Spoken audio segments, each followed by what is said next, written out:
Well, Gaffer, the season is upon us. As a manager, do you still get that extra buzz? Yeah, absolutely. I think every club around the country does. You know, not just this country, every country. I think opening day of any football league campaign or non-league campaign is fantastic, as everyone looks forward to it, from the boys in the local leagues and of course to us here at Peterborough United. So we're excited and looking forward to it. Yeah, in terms of the week leading up to the first game of the season, is it that case of getting everybody focusing the mind for what lies ahead, from changing the mentality of pre-season into league games? Well, we've tried to do that this week. Of course, we had a practice match at the stadium on Tuesday, so a number of players were involved in that, and of course a number went to Kettering to take part in the Munster Cup, which we won very comfortably. So the majority of the group, the large majority of the group, said 80-90 minutes in the last week on top of last weekend. So we're really pleased where we are with minutes. One or two slightly behind, but overall the group's in good shape. And as a manager, when did you sort of start planning this first fixture of the season in terms of how you want to line up and all that kind of stuff? Has people changed your mind in how they've played in the last week or so and trained? Absolutely, they have changed their minds. You know, probably if you'd have wrote down a team or a shape or a system that you think you're going to deploy back in Portugal, it would have been, I think the staff had all been in agreement. I think, and the performances in the practice match and the performances a little bit at Kettering have given us room for thought. I know my team now. The debate will be one or two on the bench. I'm just going to discuss it now with Paul and make sure that we're both on the same wavelength, but we very seldom are not. So I'll be surprised if he's got much different. Yeah, is that pleasing as well as a manager when you have those players sort of come out of nowhere to a certain extent and play themselves into contention this early on? Shows that you've got the real togetherness and the will to get into that starting lineup. I think when you sign a group of players, whether it be as a large turnover as we've had or 3 or 4 targeted signings, you have to say to every player that the team gets picked on merit, and you have to say that you pick it with real integrity. I picked the team at Peterborough United. I've picked a team everywhere I've been, and I've been very fortunate that I'm allowed to do that. But I take counsel from a lot of people, I take opinions from a lot of people, but most importantly you need to look at the eyes and the players and be able to discuss with them why they're not in the side, which is more important than why they're in it. And but we're very comfortable. I'm very comfortable with my thought process. Looking forward to for the team for Saturday. And you've said it's not about individuals; it's about the squad, and they're all going to play their part, and that's important as well. Come Saturday, those that don't make a starting lineup know that they're going to play a part potentially next week or whenever it comes. They need to feel part of the group, and they are. The chances are it's unlikely that the team that starts on Saturday will be the team that's starting at the end of August. Unlikely it'll be the same 11.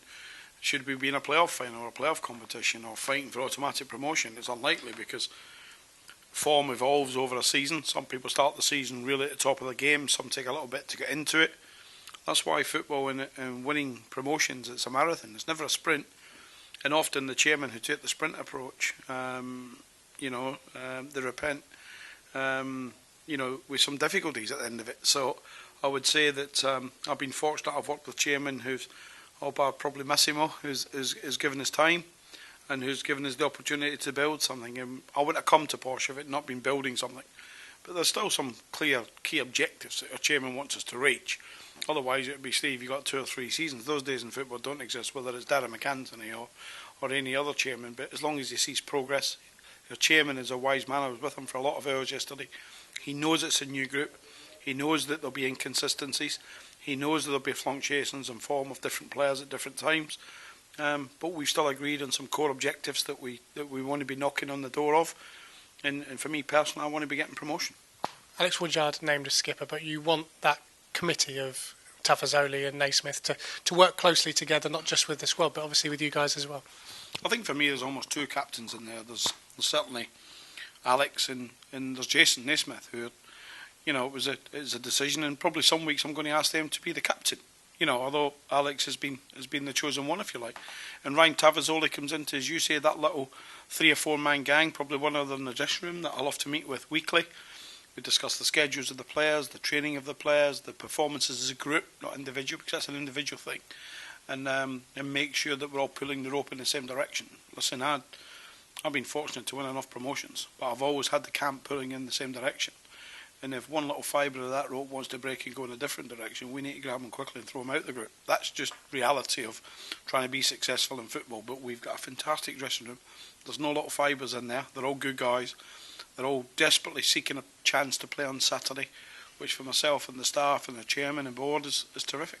Yeah, and in terms of the squad photo, obviously Marcus Maddison wasn't in that squad photo because there's interest obviously in him from another championship club, and I guess you've got to let that run its course. Marcus's kit was up this morning and to get changed, but Barry Fry took a phone call from it's got to be unfortunately been unnamed championship club, but a fresh club, one that's not been linked to him, asking what it would take to do something for Marcus. And having spoken to myself and me then to the chairman, I think the view of the chairman was, well, let's keep Marcus focused in that area and see where that goes. I said he's missed a photograph, nothing else. He's still working really hard to catch up with his fitness, because obviously he missed that couple of weeks. But he's got himself in good shape, so that gives him a real good chance of getting match fit very quickly. Nice new technical area at the ABAX, and it'd be nice to look over in the away dugout and see someone that you know very well and someone you've helped along the way. It would be nice if Paul Rayner stays in it, wouldn't it, rather than run out it. Yeah, listen, I've got enormous respect for Darryl. You know, I helped him.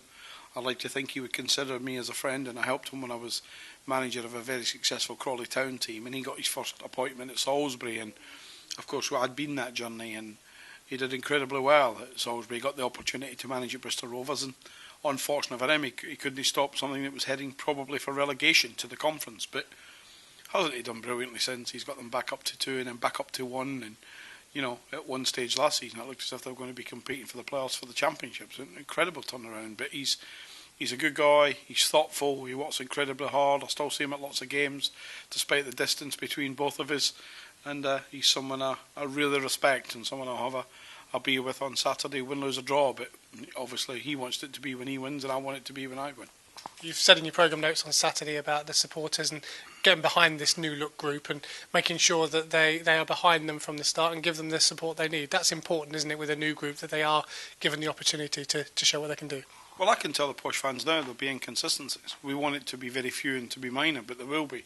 But I'm a Posh supporter. You know, I've supported the club for the best part of... I've been in the city 29 years. I've supported the best part of 27, 28 years.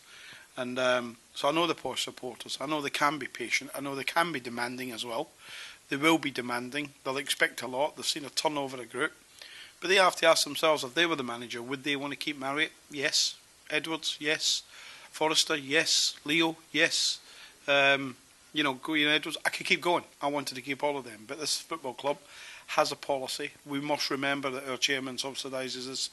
Their football club by the tune of probably £1.5–2 million every year, even on top of those sales. So you have to respect the policy that the football club has, and I knew that when I came in, so there was no surprises. That's one side of the argument. The other side is our chairman has asked me about who I would like to replace those players with, and sanctioned Barry Fry to go and do those deals. And so we've had quite a turnover, you know, so many out and so many in, but we're in a good place. And just finally, obviously you asked to look into a recruit, but at this stage, on a Thursday sort of lunchtime, would you be considering, if anything happened, for them to be involved in the squad, or is that too late now in terms of what you'd be looking to do? Talks will continue now with 1 or 2 clubs with Barry. My sole focus is on Bristol Rovers. You know, in terms of football-wise, we've got a very young group that's been recruited. If there's been a criticism aimed at me in the past, is we don't recruit young players, and I thought, well, we don't recruit them, but didn't we sell Lewis Cook? Didn't we sell the likes of Charlie Taylor? Didn't we? That's just them. Didn't we sell a few at Rotherham and Crawley? So the answer is, we purposely, led by me, is gone younger, fresher, hungrier. I think if there's a criticism at last season's group is when it really got tested, was the hunger there? Was the hunger there to put your body on the line at times? And sadly, despite the best efforts of the best striker outside the Premier League, and he'll prove it at Derby County, despite heroics by Jack Marriott, we were found him wanting in a lot of areas. We have to be diligent, we have to be hard working, we have to want to come to work. How many Posh supporters wouldn't love to play for Peterborough United? Every one of them I would have done, and I was like 45 and I still wanted to play for Posh. Still thought I could, and been a million miles off it, but how many of them don't want to play for this football club? They would all love to wear that, and the honour of wearing the shirt and competitive action. How many wouldn't love to turn up at our wonderful facilities on the training ground with the new pitch, etc.? the answer is they should all embrace it. Last year that was lacking a little bit. Whether it was familiarity bred contempt, I'm not so sure. But this is a fresh, hungry group, and every day, believe me, when they come in here, they walk in with a smile. Let's hope we're walking in here on Sunday morning with a smile.